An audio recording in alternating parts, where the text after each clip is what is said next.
இன்னைக்கு எங்கேயோ திருநெல்வேலியில் ஒருத்தனை வெட்டுறானுங்கன்னு சொன்னா அங்கதானே வெட்டுறானுங்கன்னு எங்கேயோ ஒரு ராஜபாளையத்தில் ஒருத்தனை அடிச்சானா அங்கதானே அடிக்கிறான்ட்டு இருந்தோம். இருக்கக்கூடிய மாநிலங்கள் பிரச்சனையா நடக்கட்டும். ஒவ்வொரு ஊர்ல பிரச்சனை நடக்கிறப்ப நம்ம தேவேந்திரலாம் இதுவரைக்கும் நம்ம ஒரு எதிர்ப்பை காட்டாமையே இப்ப ஒரு 10-20 வருஷம் விலகிதான் நின்றுட்டு இருக்கோம்.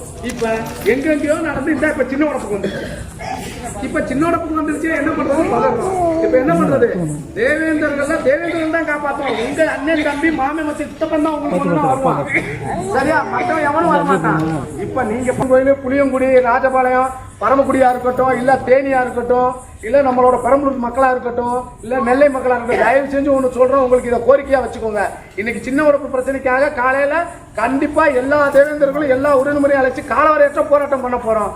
தயவு செஞ்சு தாமிரபரணியில இறந்ததுக்கு அப்புறம் போய் மெழுகுவத்தி ஏத்துறது, துப்பாக்கி சூடு நடந்ததுக்கு அப்புறம் போய் அந்த இடத்துல மெழுகுதிரி ஏத்துறதுன்னு இந்த முட்டாள்தனமான வேலையை விட்டுட்டு இந்த உயிரோட இருக்கிற ஜனங்களுக்காக உங்க அப்பா ஆத்தா தேவேந்திரனுக்கு பெற்றிருந்தா நாளைக்கு அம்புட்டு பயிலும் வா அரசுக்கு எதிர்ப்பு காட்ட. இந்த சின்ன ஒரு பிரச்சனை பரவாயில்ல, இந்த மக்கள் என்ன வேணாலும் நடக்கட்டும் விட்டுடலாம்.